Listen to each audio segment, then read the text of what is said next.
I'm gonna keep it real with y'all today. I had full intentions of getting home after work and doing this recording because I felt ultra passionate about it, and I don't think I have it in me. Today sucked the life right out of me. Puddles is losing her mind back there, too. So I think this is a sign to put a pin in it and revisit it tomorrow with a different outfit for a morning recording. So I will catch you all then. I'm back and a little bit behind and totally off standard track because it's Thursday, which is a work day, and this has been the week from hell. I signed on this morning after my gym session, just like, ooh, it's a great day. I'm so grateful I got there so early and I'm just doing me. And then everything exploded in my face. And now I'm very off center of where I usually am. So thank you for joining me for this lovely little lunch session at Chronically Joyful. This video will not be posted directly at 12 as per usual because I am recording this at 12. So let's get right back to it. The whole intention behind this video actually tracks back to my most recent blog, chronicallyjoyful.blog, which was centered around the idea of the gargoyle on your shoulder and your shadow, who I'm just going to put on my shoulder over here too. And the very vast difference between these two entities that follow you wherever you go. The shadow that I have talked about numerous times before, I've named mine Jecht because I'm a nerd and I love Final Fantasy X and I still play it on my PlayStation 2. I don't even play the HD version. I'm old school. So Jecht and I have a very understanding relationship. Your shadow is the part of you that comes out when you get triggered. And the shadow is there to tell you that you are triggered so that you then take steps and action points towards growth in overcoming said triggers and whatever else the shadow tends to activate within you. So Jecht will always have a seat at my table. We've been spending a ton of time together over the last year and a half. I'll say that much. I've learned a lot about myself and have continued to crack open and identify new versions of myself. So that is Jecht. He lives over here. The gargoyle on your shoulder is a different story. I've named mine Charles. And unfortunately, Charles and I have also been spending a ton of time together. There is a vast difference between your shadow and your gargoyle, where your shadow is there and it will always be a part of you and it exists within you to be integrated with the rest of your heart, soul, whatever you want to call it, to make you a better person. The gargoyle should not always be with you. In fact, if I could just flick him off my shoulder these last couple of weeks, I would love to do so. Charles and I, we don't really get along. What the gargoyle is in this context is basically the entity that sits on your shoulder and just throws all of these limiting beliefs and doubts and negative thoughts and energy right at you. So think of it as the voice in your head that's like, you're not good enough to do that. Who would ever want to partner with you on that? You're not good enough for that. No one's going to choose you. You are less than. You're a failure. That's your gargoyle, and that is the little tiny entity that you just want to crunch up into a little ball and toss him out the window. There's a very big difference between your shadow and your gargoyle. Your shadow is the darkness within you that will always live there until it is made conscious and it is integrated into your daily experience. It's there to help you grow. It is there to identify the parts of you that you are still giving to the outside world from within yourself. Your gargoyle is a little shit who's just trying to ruin your day and tell you that you're not enough to do the things that you're trying to do. The gargoyle can shut up. He is the enemy. But I will say, and the reason I've named mine is because he's always going to come back too. And he's always going to show up at times where you're like on top of the world, you're doing all these things, and then he's the voice in your head that pops up and it's just like, this isn't meant for you. You can't succeed in the thing you're doing. And those are the moments that leave you kind of spiraling, where you're just like, oh my God, what if Chuck is right? What if he's been right all along and this isn't meant for me and this isn't something that I should be doing? I should remain small. No, you should not. You should never listen to the gargoyle, because the gargoyle does not have your best interest at heart. He's trying to keep you safe. He wants you to remain small in your little box because he's like, it's scary out there. There's opportunity to fail. Who knows what's going to happen? You should stay safe in here with me, where I can keep you small and boxed in and just make sure that this aligns with the things that you've always done because it's safe. He's not inherently evil. He's just trying to keep you safe. And you know what I've learned in this amount of time? I don't want to be safe anymore. It's not something I'm interested in. I want to be physically safe. Like, I appreciate my physical safety. Don't get me wrong. It's just, for me to remain safe, I got to stay in my comfort zone. And when I stay in my comfort zone, it gets a little bit boring and I don't grow. And then it's just like the same repeated cycle over and over again. Whereas when Jecht, my shadow, sits at the table with me and he's like, girl, you got super triggered by the people that didn't want to come to the MS walk that you projected all of your insecurities onto in that moment. You want to talk about it? And I'm just kind of sitting there eating my soup for dinner, just like, no, but I guess we should. And then those are the moments that I kind of just sit there, and I tend to journal in these instances just to get it out. And I actually went into depth in the blog with this as well, the process of working with the shadow and then also silencing the gargoyle. But it just comes down to naming it. What was the trigger? What was the moment that what was the feeling? What was the moment that caused the trigger? How did it make me feel? No one else is looking at this, so be as raw, honest as possible, just because this is for you. This is the moment for you to self-reflect and kind of try to sparse out and piece out the moments that led to probably the downward spiral. That's what it became in my case, which is why I continue to talk about these things, because it's important and other people go through this too. So identify that you were triggered. Identify the emotion that the trigger brought out in you. Write about it. Think about like why. What part of me was the light shed upon in that moment to make me feel that way? So using myself as an example here with the MS walk that I talked about in my last video, I did have a few people say no. And like, I accepted their answers because people are autonomous. They can do whatever they want, but it still hurt. Like, it gutted me a little bit. And it was just like, man, in this moment, I am triggered because I feel deprioritized, unsupported, and not chosen. And in sitting with Jecht over here, my shadow, and reflecting on it, I turned it around where none of the things that I was feeling were true. It's not that I was not chosen or prioritized. It's just that I was talking to other humans that have other ways of showing this. Which, if you stick around and you want to read the next blog that I will be releasing tomorrow, I go into a bit more depth into this as well.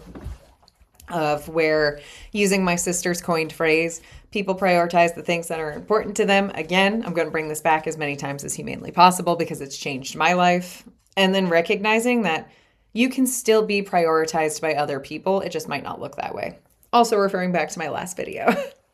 But ultimately, at the end of the day, every time I've been triggered, and I've been triggered a lot in the last month alone. Like, I went from 6 months of not feeling triggered and like I was on top of the world and being like, this is who I am now and I'm so confident with it, to just like having the rug pulled out from under me so many times and then trying to combat my innate reactivity in those moments, to take the time to do this kind of reflection, to then come back to these conclusions and say, oh, I was triggered because I felt less than and not chosen and like no one cares about me and all of these different things, which have no ground to stand on. None of these aspects are remotely true. And if I were to actually share these things with the folks that did the triggering, they would be like, what is wrong with you? Why would you ever think that? Why would you ever think that I feel that way about you? Which is why we do this in a journal and we don't share it with the world, because then we look crazy. But like, that's the shadow where it's like, okay, I felt this way because of this circumstance, and this is what I'm going to take from it, and I'm going to alchemize into something better. Like fodder for topics to talk about here, because it's important to talk about these things and just know that you're not alone. Everybody gets triggered over some things, some big things, tiny, minute things. It's just a part of human nature. You are not less than for having these moments. It's just having the mental fortitude to recognize them and then make something out of it. I like to use the word alchemizing. It's why I run so much, where it's just like, I'm feeling some type of way. I need to work the energy through me in order to then make it better moving forward. So that is the shadow. The shadow is your friend. It is a part of you. It is within you at all times. You never get rid of your shadow unless you are an ascended master and you are just pure. Most people on this planet, not pure. We're human. It's a thing. But the mass difference is that the gargoyle, as much as he may actually love you to the ends of the earth and just want to protect your well-being and make sure that you are safe and cared for and you are comfortable, he's got to go, because the only way to, I'm going to use the word elevate. It's like my favorite word for 2026.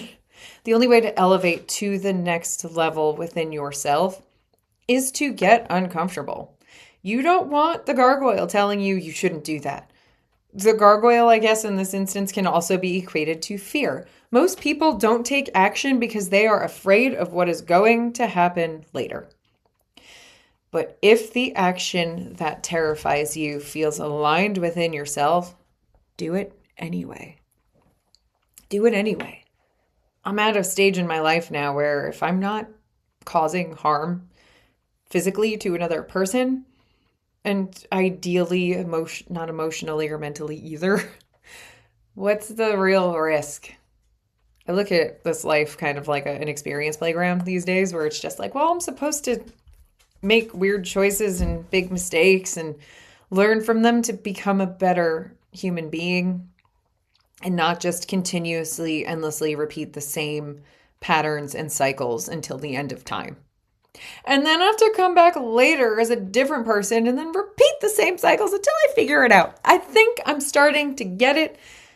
Hopefully this is my last lifetime on this planet, because good Lord, is being human hard. It's so hard. It's stupid. It's why I take the approach of like, I would much rather chase joy and the funnest route versus just being in the grind and just dealing with it and listening to the conditioning that's followed me my entire life, where it's just like, well, you're screwed because you weren't born into extreme wealth and you're part of the worker drones and blah, blah, blah, blah. And it just goes in one ear out the other. And I'm just like, well, I'm just going to forge my own path, whether other people like it or not at this point. And I'm going to take the path, the yellow brick road. I'll take the yellow brick road where all the singing munchkins are and there's candy being passed out. Like, I'm going to go that way versus the road that's on hellfire. Personally, that's just me. But the gargoyle is there.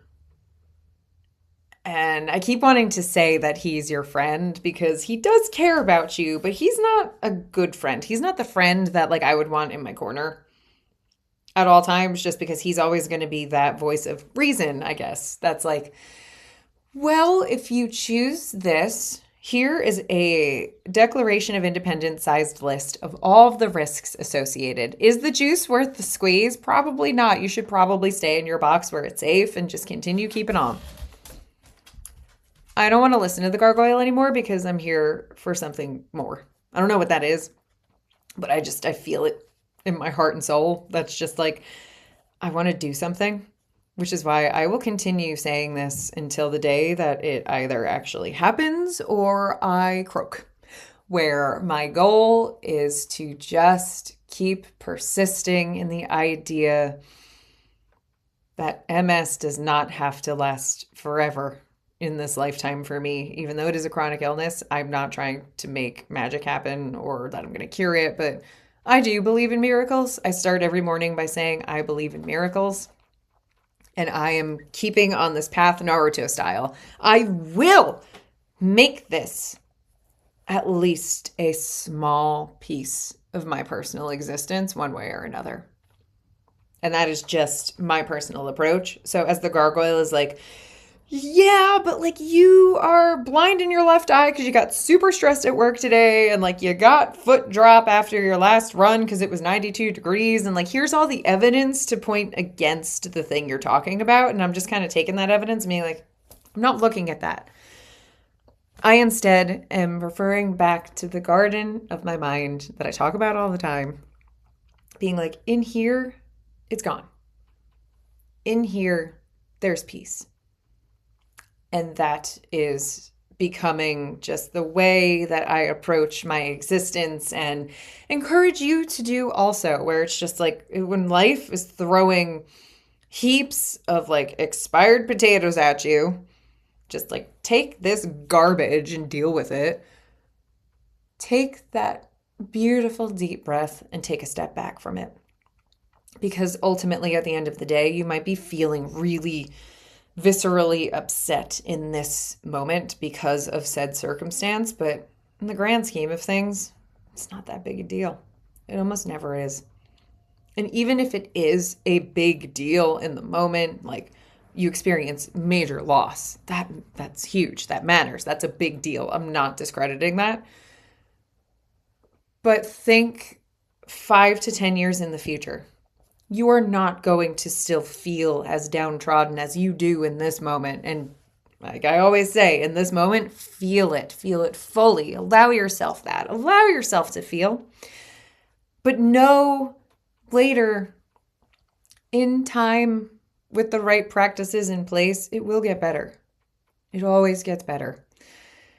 And like in a previous video where I gave my past self advice when I was first diagnosed, I still wish I could hug that version of me and just say, you are going to be so proud of who you become. And it really does get better. So whether this finds you at a time that you really just needed a motivational boost, like, I'm really down on my luck and the gargoyle is just like, in my ear, it gets better. And just hold on to the things that bring you joy and the community that surrounds you. That is my best advice for that, along with silencing the gargoyle, because sometimes he's got valid points, but it's up to you and your mental fortitude and strength and resilience, as my favorite word, to overcome those obstacles and just stick it to the world personally. One of my favorite things to say is that I love beating my odds, where I take pride in knowing that I do that all the time. People tell me often, like, that's not going to work. You're going to fail. Your job's going to get removed. And I now am proud to say that even if these negative circumstances come to, I'll be fine. Because I take those moments as opportunities with my shadow, flicking the gargoyle away. And I say, okay, what's next? What's next for me? What better thing is now coming? Not that I'm putting out into the universe that I want to lose my job. I love what I do. I swear to God, even though I'm blind in one eye right now and really freaking stressed, I still love what I do. I love the people I work with. But there's always more.